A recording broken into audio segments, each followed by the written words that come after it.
Rantai-rantai logam berderit dan mengerang di udara. Kyun tergantung terbalik di perancah kehampaan. Tubuhnya sedikit bergoyang karena inersia, dan darah menetes perlahan dari luka-lukanya yang menganga. Lantai logam yang dingin bernoda merah, setiap tetes darah mengenai permukaan yang keras dengan suara yang tajam dan menusuk. Suara itu bergema di ruang kosong, lambat dan berat. Ujung jari Kyun sedikit berkedut karena kehilangan darah yang menggumpal memenuhi celah di antara kukunya. Kepalanya yang terkulai naik turun mengikuti napasnya, tarikan napas terputus-putus keluar dari dadanya. Ujung perancah tertancap dalam di pergelangan tangannya, kulitnya kehilangan warna, memberikan tekstur layu dan keabu-abuan. Tidak ada angin, dan udara dipenuhi bau karat. Dia mencoba mengangkat kelopak matanya, tetapi kelopak matanya tertutup rapat oleh darah kering, hanya memungkinkannya melihat sekilas lantai logam yang dingin dan tak bernyawa di bawahnya. Inilah kedalaman kehampaan, tanpa cahaya, hanya suara detak monoton yang tanpa henti mengikis sisa-sisa kesadarannya. Setiap tarikan napas terasa seperti pisau-pisau kecil yang tak terhitung jumlahnya menusuk paru-parunya. Setiap gerakan kecil memperparah lukanya, menyebabkan darah mengalir lebih deras. Waktu seolah membeku di sini, hanya tetesan darah yang terus jatuh menandai berakhirnya kehidupan. Dari bayangan di ujung perjalanan, wakil penguasa kehampaan perlahan muncul. Dia berhenti di depan kereta, matanya yang dalam, seperti kolam es, menyapu Kyun. Tatapannya berhenti sejenak pada luka-luka itu, seolah sedang memeriksa benda yang rusak dan tak berharga. Dia tidak berbicara, tetapi perlahan mengangkat tangan kanannya, ujung jarinya menyentuh udara dengan ringan. Udara langsung membeku, dan suara detak yang bergema di udara tiba-tiba berhenti. Tekanan tak terlihat menerjang masuk seperti gelombang pasang.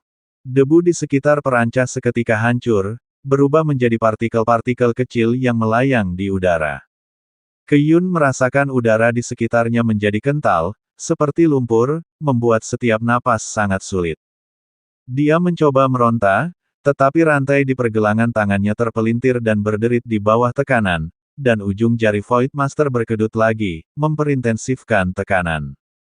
Balok-balok logam perancah sedikit penyok di bawah beban, mengeluarkan suara gesekan yang berderit. Tubuh Kyun dipaksa lurus di udara, setiap otot menegang hingga batasnya. Dia menatap tajam ke arah Suzu, erangan rendah keluar dari tenggorokannya, meskipun tidak dapat bergerak. Namun, matanya yang merah masih bersinar dengan cahaya dingin yang tak terkalahkan. Ruang di dalam tekanan yang semakin intensif tampaknya benar-benar tertutup pada saat ini. Di bawah tekanan yang sangat besar, tulang belakang Kyun mengeluarkan derit yang memekakkan gigi, tangisan pilu tulang yang hampir hancur di bawah tekanan ekstrim. Tubuhnya bergetar hebat di atas kerangka, setiap tulangnya berjuang melawan jarak yang tak terlihat. Tiba-tiba, dia tersentak ke belakang, rasa logam muncul dari dalam tenggorokannya, dan seteguk darah kental berbusa bercampur dengan serpihan organ dalam menyembur keluar. Darah itu membentuk lengkungan tajam di udara sebelum menghantam lantai logam dengan keras. Darah berbusa itu bahkan mengandung potongan-potongan kecil jaringan. Mata Kyun memerah karena tegang, menyebabkan matanya pecah karena kekuatan yang berlebihan. Darah bercampur keringat mengalir ke rongga matanya, mengaburkan pandangannya. Namun ia mengertakkan giginya, bahkan menggigit ujung lidahnya, menahan jeritan yang hampir menusuk tenggorokannya. Pipinya menggembung karena tegang, pembuluh darah di lehernya menonjol seperti cacing tanah, dan setiap ototnya kejang. Meskipun tubuhnya hancur, pupil matanya yang merah tetap tertuju pada setiap napas Suzu. Paru-parunya seperti menarik sarang lebah yang rusak, mendesis dan mendesis. Ia menggunakan sisa kekuatannya untuk menekan rasa sakit. Suzu perlahan menarik ujung jarinya, dan perasaan sesak napas yang menyelimutinya menghilang. Ia dengan ringan membersihkan debu yang sebenarnya tidak ada dari lengan bajunya, gerakannya seanggun seolah sedang menonton opera. Ia mulai berjalan, mondar-mandir perlahan di sekitar bingkai, setiap langkahnya menghasilkan suara ritmis yang tajam di lantai logam. Ia berhenti di depan Kyun, menatap tubuh yang hancur itu dengan senyum main-main. Sang penguasa kekosongan menggelengkan kepalanya sedikit, nadanya dipenuhi ejekan yang menjijikkan, seolah sedang mengobrol dengan teman lama. Lihat dirimu sekarang, apa gunanya? Cukup mengangguk, dan posisi 13 jenderal ini akan menjadi milikmu, bersama dengan umur panjang yang tak terbatas. Dia mengulurkan jari, dengan lembut mengangkat dagu ke Yun yang tertunduk, memaksanya untuk menatapnya. Mata sang penguasa kekosongan tetap tak bergerak, hanya menunjukkan pengawasan dan kendali atas bidak catur. Dia menunjuk ke kehampaan tak berujung di luar mayat hidup itu dan melanjutkan, Sen Si sudah berada di ambang kematian. Keterikatanmu pada apa yang disebut kesetiaan itu hanyalah pengorbanan. Cukup mengangguk, dan semua penderitaan ini akan segera berakhir. Mengapa harus menanggung siksaan yang sia-sia ini? Sang penguasa kekosongan menunggu dengan tenang. Kilatan licik muncul di mata yang dalam itu. Kyuna berjuang membuka kelopak matanya yang berlumuran darah, setiap kontraksi otot disertai rasa sakit yang luar biasa. Dia mencoba mengangkat kepalanya, luka di lehernya terbuka kembali saat bergerak, darah menetes di tulang selangkanya dan menetes ke lantai logam, memercik menjadi tetesan kecil. Dia menatap pupil Void Lord yang sebelumnya tidak fokus, di mana cahaya dingin dan menyala secara ajaib menyala kembali. Dia memaksakan senyum mengejek di wajahnya yang berlumuran darah, suaranya serak seperti amplas yang menggores besi berkarat. Jadi metode Void Lord ini begitu hina, hanya menggunakan trik parasit seperti itu. Dia terengah-engah, paru-parunya meraung seperti angin yang bersiul, namun dia masih memaksakan setiap kata keluar, setiap suku kata seperti seteguk garam dari dalam tenggorokannya.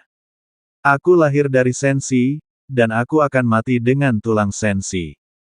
Kau ingin aku mengkhianatimu di kehidupan selanjutnya.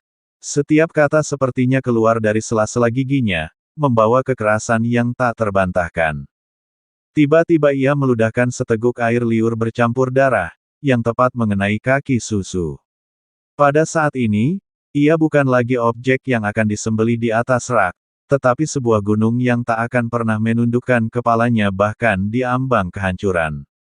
Bau darah di udara semakin kuat, dan tekad yang teguh itu melonjak dalam dirinya seolah-olah itu adalah kekuatan nyata, mengangkat Su ke posisinya yang tinggi. Ketegangan dalam formalitas tugas menghancurkan ejekan arogan dari penguasa kekosongan, dan Yun menatapnya dengan tajam. Dadanya naik turun hebat, dan ejekan di mata penguasa kekosongan seketika membeku.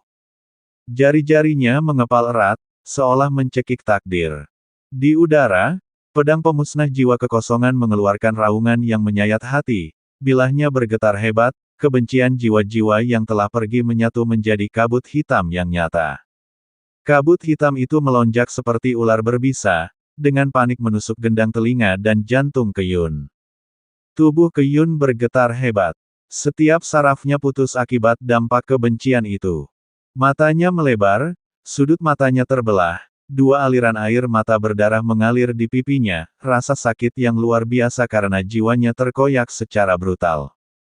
Dia tidak memohon belas kasihan, bahkan tidak meratap, tetapi hanya menatap tajam api yang tak terkalahkan di pupil penguasa kekosongan, yang meredup sedikit demi sedikit di bawah erosi kabut hitam. Kerangka logam itu mengeluarkan suara gesekan yang tajam, dan kepala Yun terkulai lemas, ujung jarinya berkedut untuk terakhir kalinya sebelum akhirnya benar-benar rileks. Darah berhenti menetes dan malah mengumpul menjadi dahak.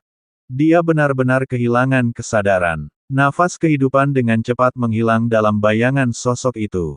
Penguasa Void dengan dingin menyaksikan pemandangan ini, seolah-olah hanya lampu yang tidak berarti yang padam, dan sosok itu kembali ke keheningan yang mematikan. Hanya pedang pengejar jiwa yang masih melayang di udara, dengungannya yang rendah bergema. Teriakan perang dari garis depan sangat memekakkan telinga. Sen Kijun sedang menangkis dengan pedangnya ketika liontin giok di pinggangnya mengeluarkan suara aneh yang tajam. Dia secara naluriah meraih jubahnya, tetapi ujung jarinya tidak lagi menyentuh giok yang hangat dan halus. Sebaliknya, mereka menyentuh pecahan tajam. Dia tiba-tiba menarik keluar giok yang melambangkan kekuatan hidup ke Yun dari gunting penyelamat hidup. Sekarang giok itu hancur menjadi bubuk, dengan cepat terlepas dari jari-jarinya. Pupil Sen Kijun tiba-tiba menyempit. Dia menggenggam giok yang tersisa dengan erat, kekuatannya begitu besar sehingga buku-buku jarinya langsung memucat, bahkan sampai berdarah. Ia gemetar hebat, gemetaran yang tak terkendali. Itu adalah semangat bertarung yang terpancar dari lubuk jiwanya, udara di sekitarnya seolah membeku seketika itu juga. Ia mengangkat kepalanya, menatap ke arah tempat ke Yun di penjara. Urat-urat merah di matanya menyebar dengan cepat, ujung pedang yang tadinya mantap sedikit bergeser karena rasa sakit yang tiba-tiba dan hebat. Ia menarik napas dalam-dalam, paru-parunya terasa seperti terbakar. Kesedihan dan amarah yang terpendam di dadanya mengancam akan meletus seperti gunung berapi. Ini bukan sekadar tablet kehidupan yang hancur, ini adalah pertanda runtuhnya garis pertahanan Dewasi. Ia menggenggam pecahan-pecahan itu erat-erat di telapak tangannya, membiarkan giok tajam itu menusuk kulitnya, darah mengalir di gagang pedang. Ia berbalik, menatap formasi pasukan Taiksu yang padat di hadapannya, matanya merah, otot-otot di sekitar matanya berkedut hebat. Ia mengeluarkan raungan yang memilukan, suara itu menembus medan perang yang kacau. Ia meninggalkan pertahanan, sosoknya menerobos formasi pasukan Taiksu seperti anak panah yang dilepaskan dari busur, pedang panjangnya memancarkan kilatan tajam dan dingin. Kemanapun pedang itu lewat, senjata musuh hancur berkeping-keping. Ia membelah dada musuh di depannya dengan satu serangan.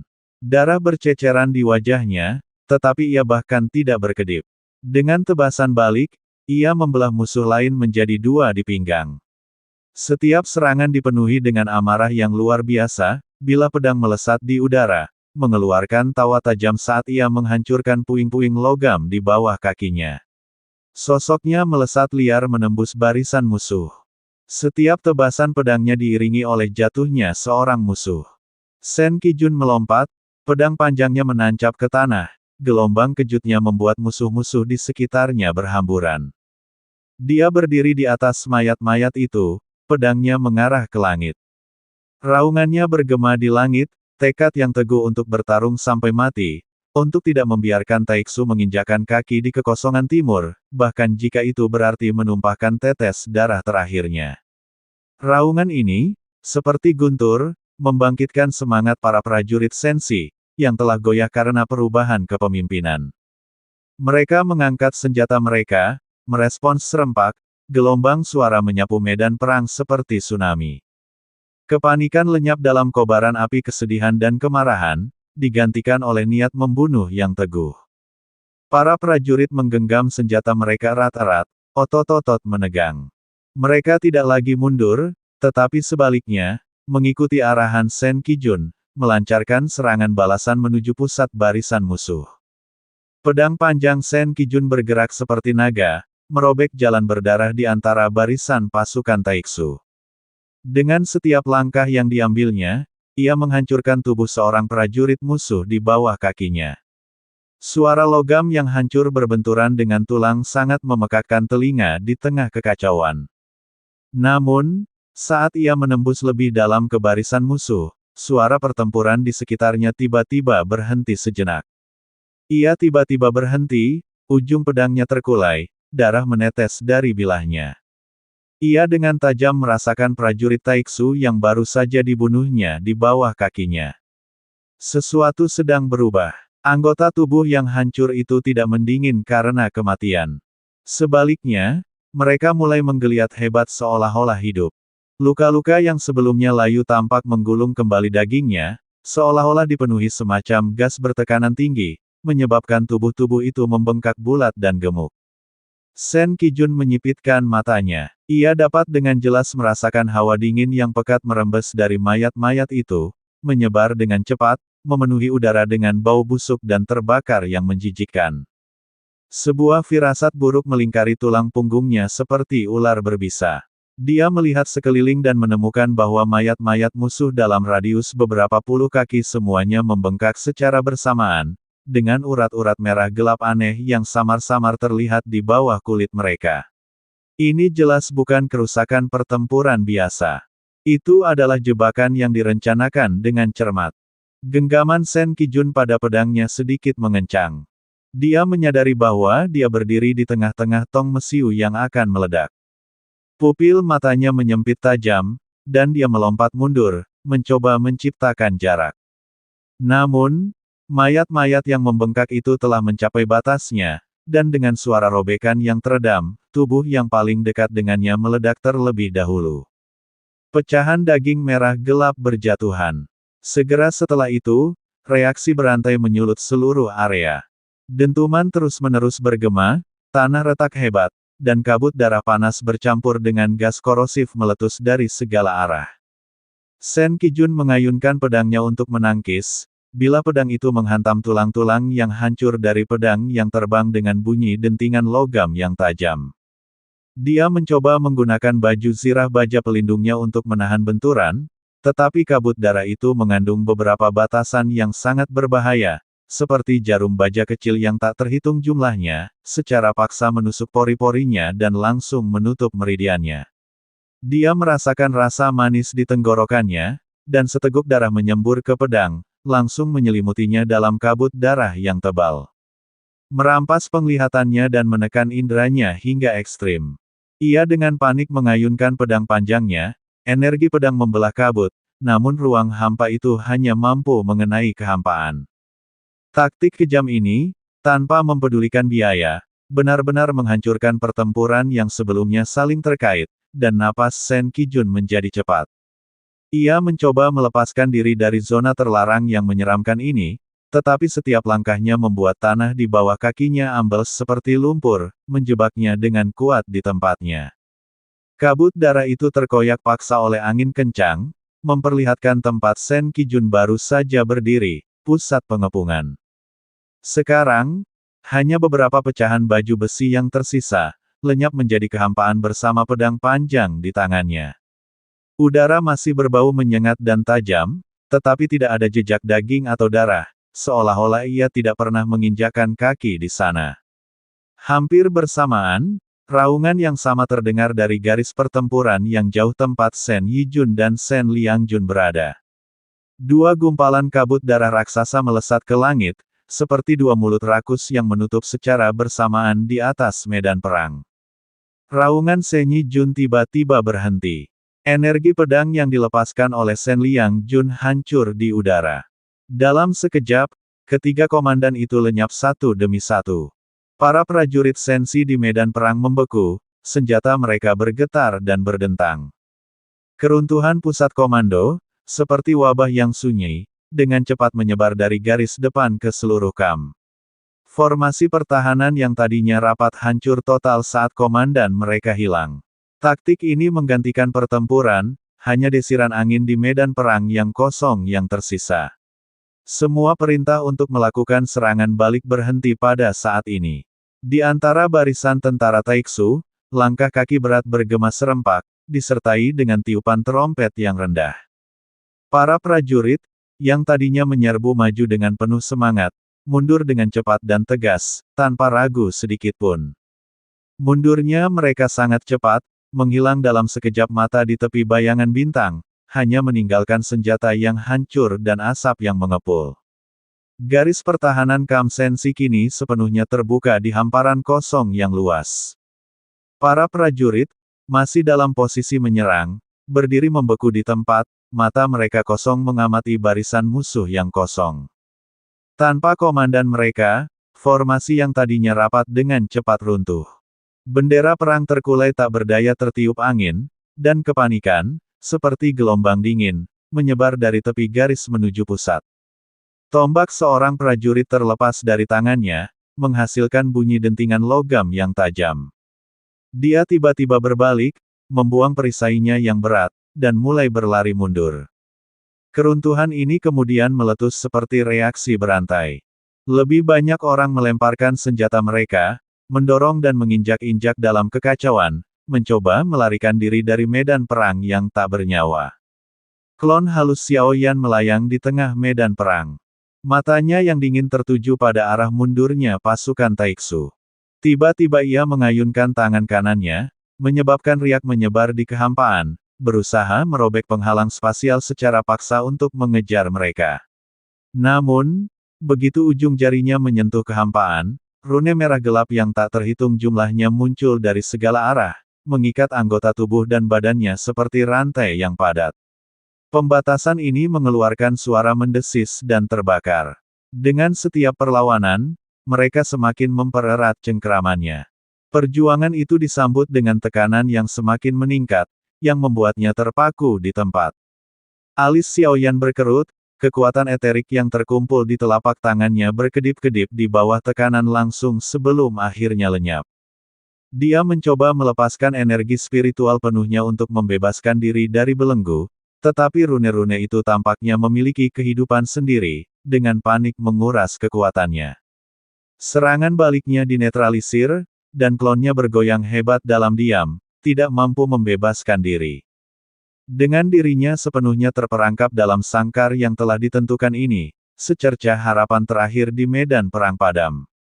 Para prajurit Sensi mendongak ke kehampaan, menyaksikan sosok perkasa yang terkekang, cahaya di matanya meredup sepenuhnya, rasa putus asa seperti bayangan batu dengan cepat menelan seluruh medan bintang, komandan mereka telah tiada.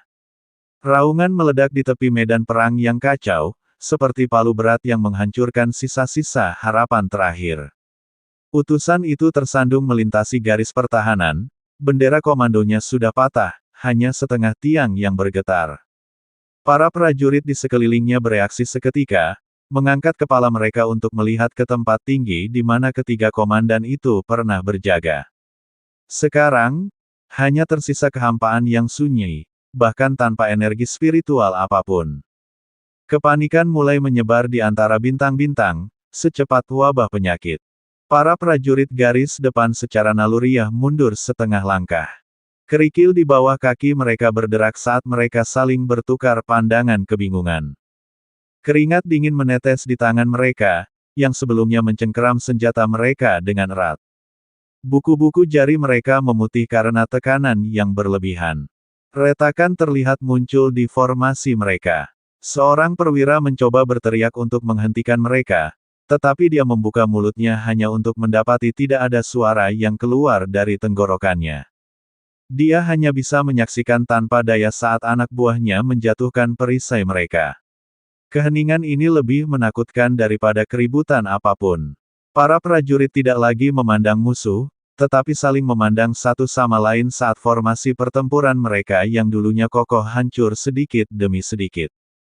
Garis pertahanan runtuh. Seorang prajurit tiba-tiba menjatuhkan perisai logamnya, bunyi retakan tajamnya menghantam tanah dengan keras dalam keheningan yang mencekam. Dia berbalik dan dengan panik berlari ke belakang, menimbulkan kepulan debu. Tindakan ini seperti sumbu, seketika menyulut rasa takut yang telah lama ditekan. Para prajurit yang sebelumnya ragu-ragu mengikuti jejaknya, melemparkan perisai berat mereka ke parit. Beberapa bahkan bertabrakan dengan rekan-rekan mereka dalam kekacauan, keributan yang menyebar ke seluruh kamp seperti api yang menjalar. Beberapa tersandung dan jatuh, tidak pernah bangkit lagi, hanya mengerang di bawah injakan kerumunan. Udara di antara bintang-bintang dipenuhi dengan napas berat dan langkah kaki yang kacau. Formasi pertempuran yang tadinya teratur telah hancur total. Para prajurit tidak lagi melihat ke depan, hanya berlari dengan panik menjauhi medan perang. Beberapa menjungkir balikkan gerobak persediaan dalam lari mereka. Peti kayu hancur, persediaan berserakan di mana-mana, tetapi tidak ada yang berhenti. Kejayaan Sensi hancur pada saat ini, berserakan di tanah bersama dengan senjata-senjata yang dibuang. Hanya sosok-sosok kacau yang melarikan diri dengan panik di bawah cahaya bintang. Garis pertahanan telah runtuh sepenuhnya, dan tak seorang pun menoleh ke belakang. Garis pertahanan yang dulunya tak tertembus kini hanyalah kekacauan. Sayangnya, suara langkah kaki yang melarikan diri bergema di kehampaan, dan gelombang kekacauan melanda di antara bintang-bintang saat para desertir yang tak terhitung jumlahnya menyapu liar melewati sisi-sisi pertahanan. Hembusan angin menerpa tenda-tenda. Namun, di tengah kekacauan ini, satu area menonjol. Para prajurit alam kuno iblis abadi tidak mengikuti arus. Gerakan mereka sangat sinkron, membanting senjata berat mereka ke tanah dengan bunyi tumpul, suara batu yang menghantam tanah, dengan paksa memutus jalur pelarian.